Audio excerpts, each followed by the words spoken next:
أعوذ بالله من الشيطان الرجيم بسم الله الرحمن الرحيم الحمد لله رب العالمين الصلاة والسلام على سيدنا ومولانا محمد وعلى آل سيدنا ومولانا محمد وبارك وسلم اللهم ربنا يا مولانا أرنا الحق حقا وارزقنا اتباعه وأرنا الباطل باطلا وارزقنا اجتنابه اللهم أرنا حقائق الأشياء كما هي اللهم أرنا حقائق الأشياء كما هي ربنا زدنا علما وعملا وإخلاصا يا رب العالمين اللهم انصر أولياءك في مشارق الأرض ومغاربها اللهم انصرهم على عدوك وعدوهم إنك على كل شيء قدير اللهم فرج عنا وعن إخواننا في مشارق الأرض ومغاربها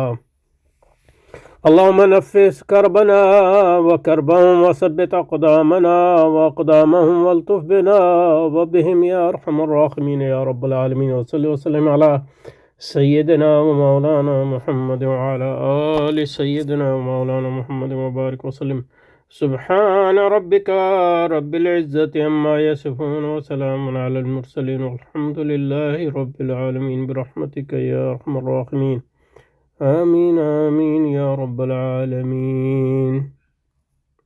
اچھا جی، تشکیل جدید الہیات اسلامیہ کا مطالعہ جاری رکھتے ہیں۔ یہاں پہ رکے تھے۔ قرآن مجید کا حقیقی مقصد تو یہ ہے کہ انسان اپنے اندر گوناگو روابط کا ایک اعلیٰ اور برتر شعور پیدا کرے۔ اس کا کیا مطلب؟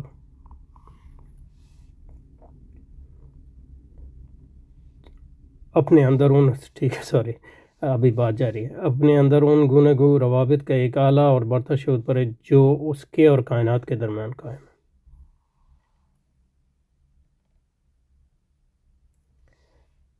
تو تعلقات کا جو نظام ہے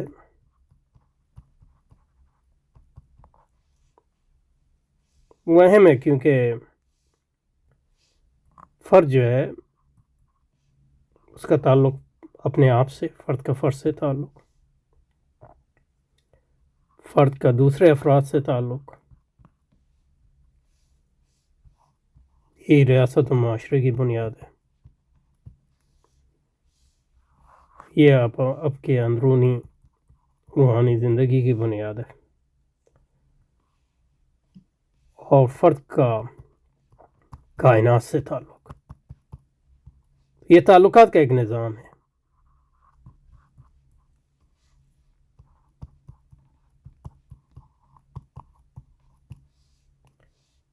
تعلقات کے اس نظام کو جس بنیاد پر مرتب کیا جاتا ہے اس کو تصور حق کہتے ہیں۔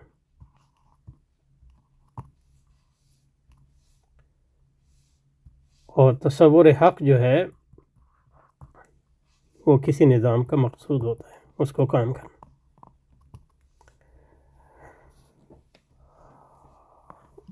اور تعلقات کا جو نظام ہے وہ فرد کو بھی تشکیل دیتا ہے، معاشرے کو بھی اور ریاست کو بھی، اور ان کی نوعیت کو بھی۔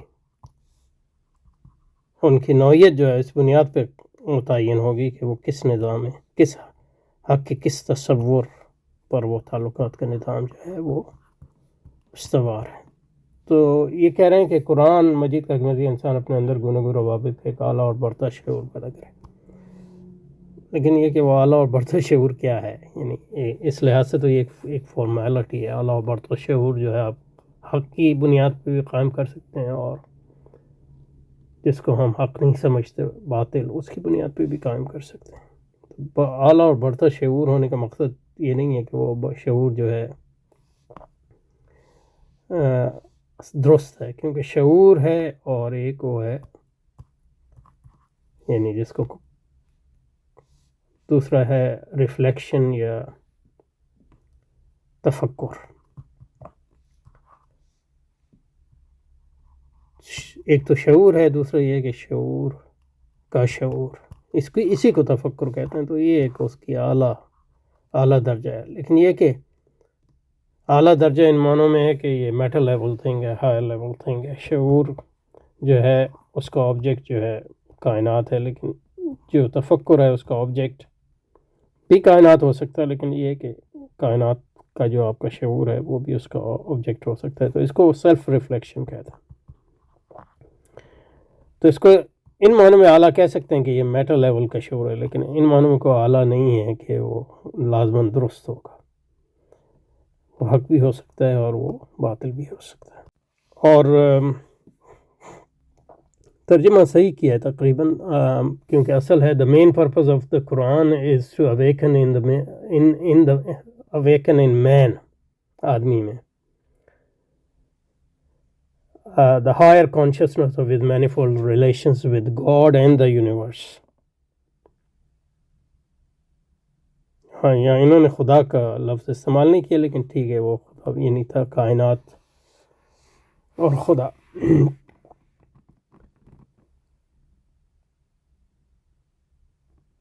اور قرآنی تعلیمات کہہ رہے ہیں کہ قرآنی تعلیمات کا یہی وہ بنیادی پہلو ہے جس کے پیش نظر گوئٹے نے باعتبار ایک تعلیمی قوت اسلام پر من حیث الکل تبصرہ کرتے ہوئے ایکرمن سے کہا تھا، تم نے دیکھا اس تعلیم میں کوئی خامی نہیں، ہمارا کوئی نظام اور ہم ہی پر کیا محفوظ، کوئی بھی انسان اس سے آگے نہیں بڑھ سکتا. دراصل اسلام کا مسئلہ ان دو قوتوں کا پیدا کرتا ہے جو باہم دیگر متصادم بھی ہے اور متجاذب بھی، اور جن کی نمائندگی گویا مذہب اور تمدن سے ہوتی ہے. یہاں پھر مذہب جو ہے وہ ایز اے ڈپارٹمنٹ، شعبہ بن جاتا ہے. اب یہ ہے کہ یہ گوئٹے کی طرف یہ منسوخ کیا انہوں نے. مجھے تو کبھی اس کا حوالہ گوئٹے میں نہیں ملا. اسلام کے بارے میں اس نے بہت سی باتیں کی ہیں، اور ایکرمین اس کا جو ہے سیکرٹری تھا، اس نے بعد میں اس کے مشاہدات پر مبنی جو ہے کتاب لکھی ہے ایکرمین نے. اس کا نام ہے جو انگریزی میں اس کتاب کا نام ہے کنورسیشنز ود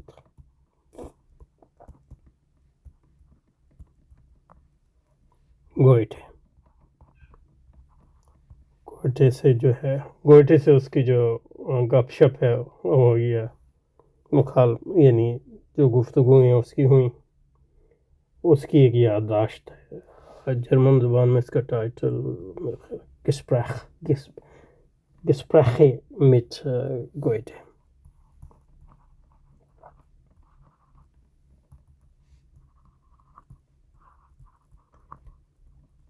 اس میں نے کوئی تفصیلی وہ تو نہیں کیا، لیکن یہ کہ مجھے اس کا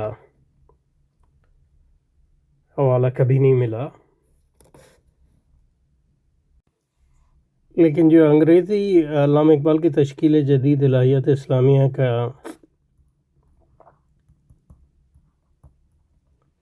ریکنسٹرکشن کا جو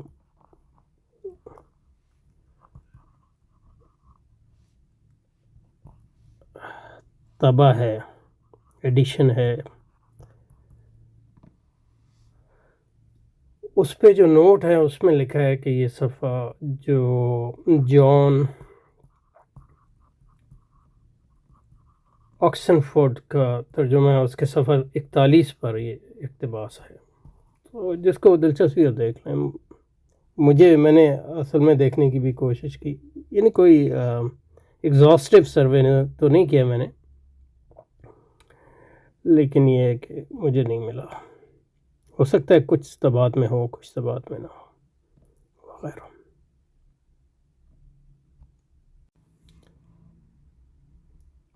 جس کے پیش نظر مجھے یہ اب اس اشارہ پچھلی بات کی طرف ہے کہ قرآن کا حقیقی مقصد تو یہ ہے کہ انسان اپنے اندر گوناگون روابط کا ایک اعلیٰ اور برتر شعور پیدا کر. جس کے پیش نظر گوئٹے نے یہ کہا کہ باعتبار اعتبار ایک تعلیمی قوت اسلام میں کرتے ہوئے اکرمن سے کہا تھا کہ تم نے دیکھا اس تعلیم میں کوئی خامی نہیں ہے، ہمارا کوئی نظام اور ہم ہی پر کیا موقوف، کوئی بھی انسان اس سے آگے نہیں بڑھتا۔ دراصل اسلام کا مسئلہ ان دونوں قوتوں کو پیدا کردہ ہے جو باہم دیگر متصادم بھی اور متجاذب بھی، ان کی نمائندگی کو یا مذہب اور تمدن سے کی جاتی۔ تو مذہب کا تصور ظاہر ہے گوئٹے کا تو کمپارٹمنٹل ہے ہی۔ انگریزی میں علامہ اقبال نے جو نقل کی ہے یہ الفاظ ہی ہیں، you see this teaching never fails. With all our systems we cannot go, and generally speaking no man can go farther than that. تو اصل میں گوئٹے کا جو اقتباس ہے وہ یہاں ختم ہو جاتا ہے، اور یہاں سے جو ہے علامہ اقبال کی بات شروع ہوتی ہے۔ لیکن یہ کہ اس صاحب کے ترجمے سے ایسا لگ رہا ہے کہ یہ کہہ رہے ہیں ملاحظہ ہو، تصریح، یہ اس کو بھی دیکھ لیں گے اگر اس میں کچھ بات ہوئی۔ You see, this teaching never fails. With all our system we cannot go, and generally speaking no man can go farther than that. The problem of Islam, اب یہاں علامہ اقبال شروع ہو گیا، the problem of Islam was really suggested by the mutual conflict, and at the same time mutual attraction presented by the two forces of religion and civilization. تو علامہ اقبال نے تمدن کا لفظ استعمال نہیں کیا ہے، تہذیب کا لفظ استعمال کیا۔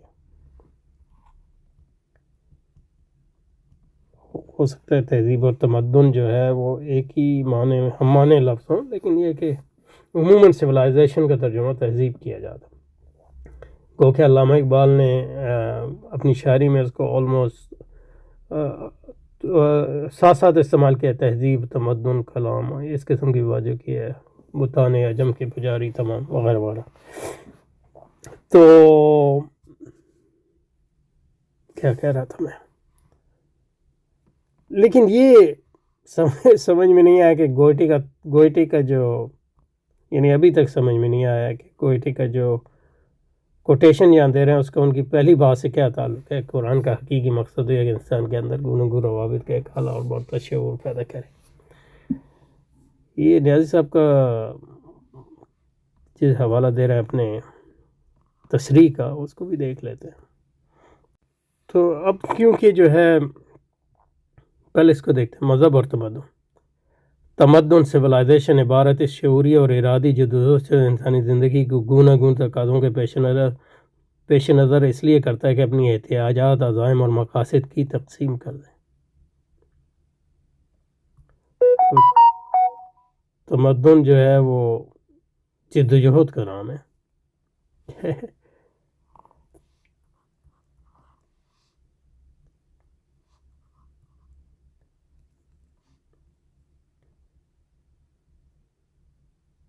لیکن تمدن کو جدوجہد کہنا تو یہ نہیں، تمدن جدوجہد بھی تمدن میں آ سکتی ہے، لیکن تمدن یا سویلائزیشن، تہذیب جو ہے وہ کسی بھی نظریہ حق کی ایک عام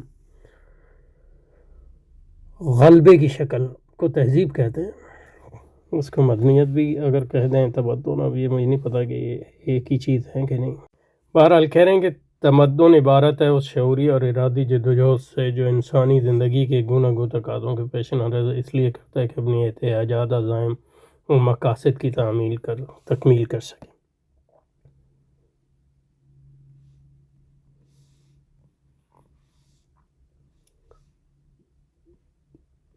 کہ اپنی احتیاجات، نیڈز، عزائم، آئیڈیلز، مقاصد، پرپسز، وہ بھی کی تکمیل کر سکیں۔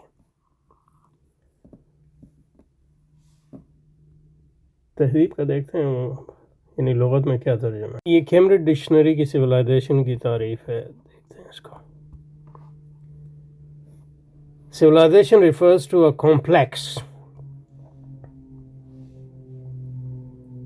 complex, پیچیدہ، highly developed، ترقی یافتہ ہیومن سوسائٹی۔ تو انسانی معاشرت کا نام تہذیب ہے، ہر معاشرت کا نہیں، خاص قسم کی معاشرت جو وہ بہت زیادہ ترقی یافتہ ہو.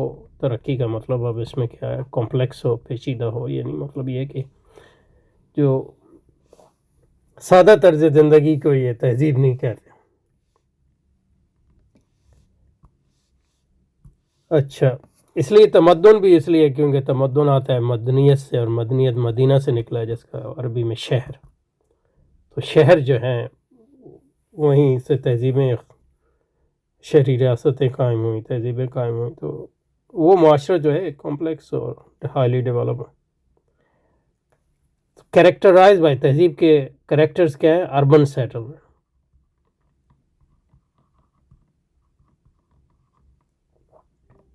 یعنی شہریت.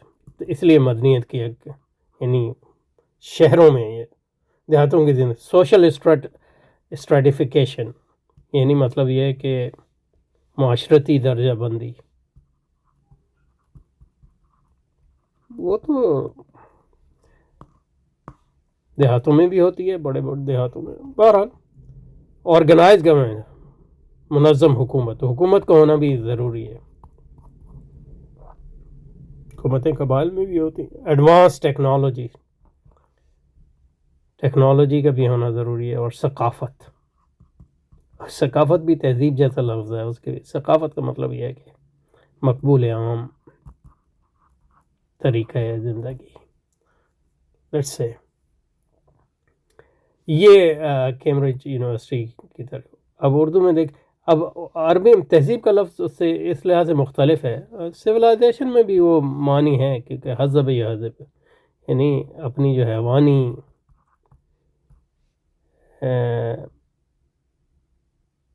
پیشنز ہیں یا حیوانی جبلت ہیں، ان کو ٹیم کرنا بھی اس میں شامل ہے، ان کی تہذیب کرنا. اس کے بغیر جو ہے تہذیب نہیں بنتی.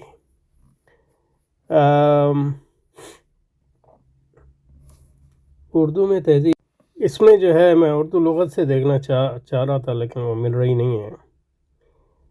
یہ ایک اور تہذیب کی تعریف یہاں کی ہے: کسی معاشرے کی بامقصد تخلیقات اور سماجی اقدار کے نظام کو تہذیب کہتے ہیں. یہ اردو، فارسی، عربی میں تہذیب عربی کا لفظ ہے. اس کے لغوی معنی کسی درخت یا پودے کو کاٹنا، چھانٹنا، تراشنا تاکہ اس میں نئی شاخیں نکلیں اور نئی کھوپڑیں بنیں. فارسی میں تہذیب کے معنی آراستن، پیراستن، پاک و درست کردن و اصلاح نمودن ہے.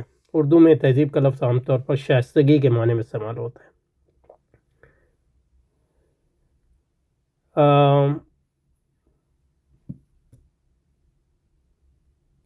ٹھیک ہے، یہ لمبا مضمون ہے تہذیب، اس کو پڑھنے کی کوئی ضرورت نہیں. میں چاہ رہا تھا کہ اردو کا جو بنیادی اس کے مطلب وہ اس میں آ گیا ہے. تو یہ پاکستانی گورنمنٹ والی اردو کی ویب سائٹ ہے، وہ جو ہے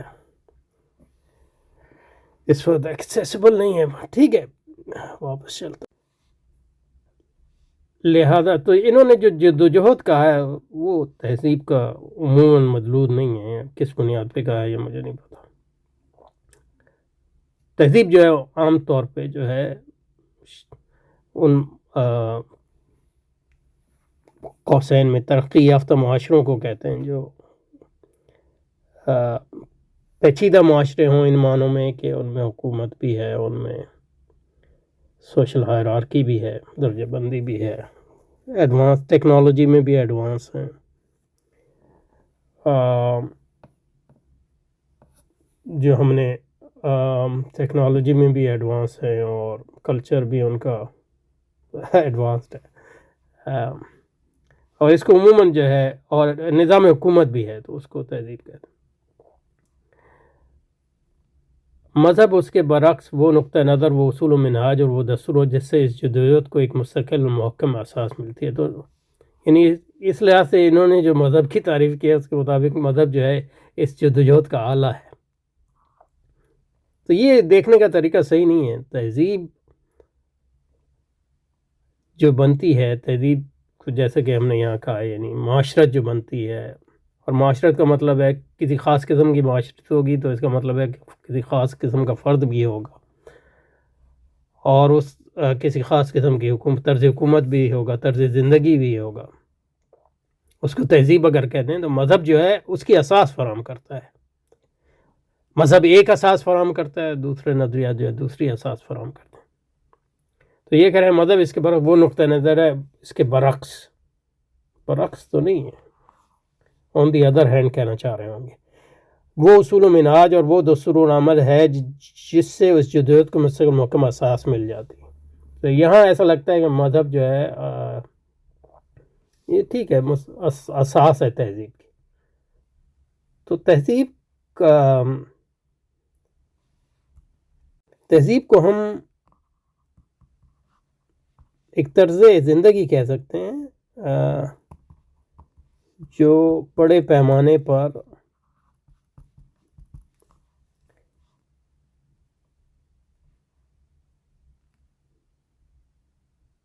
اپنایا گیا ہو اور اسے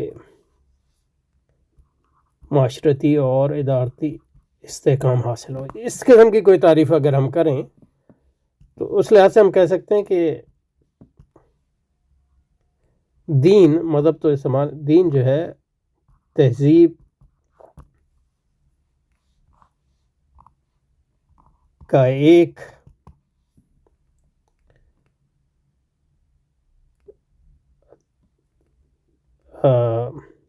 کی ایک بنیاد ہے. یہ بنیاد تہذیب، مذہب جو ہے تہذیب، تو تہذیب جو ہے وہ مذہبی تہذیب اگر کہیں تو وہ دین کی بنیاد پہ قائم. تو دین جو ہے تہذیب کی اساس ہے. یعنی دین جب طرز زندگی دین کی بنیاد پہ قائم کریں گے تو آپ اس کو کہیں گے دینی تہذیب ہے، اسلامی تہذیب ہے. جب اس کو غیر اسلامی اساس پہ قائم کریں گے تو وہ اس نظریے سے ماخوذ ہوگی. تو کسی بھی تہذیب کی جو بنیاد اس پہ ہوتی ہے کہ اس تہذیب کا تصور زندگی کیا ہے.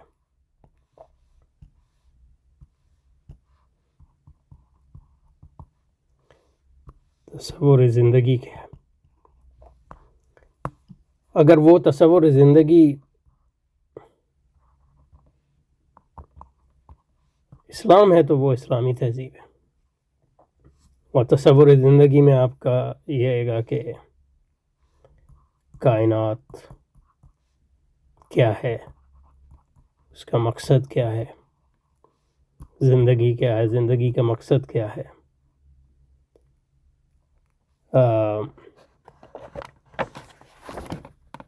کیا بنیادی عقائد ہیں، آپ کا نظام عقائد کیا ہے. تو اس میں ساری ایمانیات آ جاتی ہیں. مطلب یہ ہے کہ ہمارا جو ہے ہماری تہذیب کی بنیاد خدا اللہ تعالیٰ پر ایمان، رسولوں پر ایمان، فرشتوں پر ایمان، آسمانی کتابوں پر ایمان، یوم آخرت پر ایمان. تو جو ہماری تہذیب ہے اس کی بنیاد ان ایمانیات پہ. اس کے برعکس جو کفار کی تہذیب مختلف، یعنی مغربی تہذیب کی بنیاد کیا ہے، یعنی جدید مغربی تہذیب، اس کو اگر آپ تہذیب کہیں تو اس کی بنیاد کیا ہے. اس کی بنیاد یہ ہے کہ انسان جو ہے وہ اپنا خالق اور مالک آپ ہے، اور اس تصور کو عملی جامہ پہنانے کا جو طریقہ ہے وہ سرمایہ داری ہے. تو اس لحاظ سے آپ کہیں گے کہ یہ جدید سرمایہ دارانہ تہذیب کی بنیاد یہ ہے. اس کے برعکس اسلام کی بنیاد جیسے کہ میں نے کہا مختلف ہے. تو کہہ رہے مذہب اس کے برعکس وہ نقطہ نظر ہے، وہ اصول و منہاج اور وہ دستور العمل ہے جس سے اس جدوجہد کو ایک مستقل اور محکم اساس مل جاتی ہے. تو یہ جدوجہد کہنا تہذیب کو یہ صحیح نہیں ہے. تہذیب جو ہے ایک طرز زندگی ہے، معاشرت ہے جس کو جو بڑے پیمانے پر جو ہے عمل میں آیا. اور اس تہذیب کی بنیاد جو ہے مذاہب بھی رہیں اور دوسرے طریقے بھی رہیں. بغیر اس کے ناممکن ہے اپنی مساعی تمدن میں خیر اور سعادت کامرانی کے مدد. لہذا مذہب اور تمدن باہم حلیف ہے. تو یہ تہذیب اور مذہب کو الگ چیز دیکھنا یہ غلط بات ہے. یعنی اسلام کو اسلام تہذیب ہے، یہ نہیں ہے کہ اسلام اور تمدن کوئی مختلف چیزیں ہیں جن میں کوئی ایک تعلق ہے. نہیں، اسلام تہذیب ہے. اس لحاظ سے آپ کہیں گے سرمایہ دارانہ نظام ایک تہذیب ہے، جو اصل میں ہم اس کو بربریت سمجھتے ہیں، لیکن ایک اصطلاح کے طور پر. تو اس لحاظ سے یہ ان کا دیکھنے کا طریقہ کم از کم جو نیازی صاحب یہاں بیان کر رہے ہیں وہ صحیح نہیں ہے. یعنی دو متجاذب قوتیں ہیں جن کا وجود ایک دوسرے کے لیے ناگزیر ہے. نہیں، جب مذہب کی بنیاد پہ ایک معاشرت قائم ہوتی ہے اور وہ معاشرت جو ہے ایک وسیع خارجی وجود حاصل کر لیتی ہے تو اس کو ہم تہذیب کہتے ہیں. یعنی دو متجاذب قوتیں جن کا وجود ایک دوسرے کے لیے ناگزیر ہے وہ باہم حریف ثابت ہوتی ہیں، ان میں تصادم پیدا تو اس وقت جب ایک دوسرے سے بے تعلق ٹھہرایا جائے. تو اس میں جو ان کی غلطی ہے، جو اس کی طرف بار بار اشارہ کیے، اور جو علامہ اقبال کی بھی غلطی ہے اس کتاب میں، وہ مذہب کو ایک شعبہ زندگی کا سمجھتے ہیں اور تمدن ایک دوسرا شعبہ ہے، اور ان میں ظاہر پھر تعلق کی بات ہو. یا جب ہم ان کی حقیقی نوعیت اور غرض و غایت کے فہم میں کاسا، اسلام نے ظاہر ہے ان دونوں باتوں کا لحاظ رکھا اور تہذیب کے لیے وہ اساتذہ جو اسے تلاش تھی.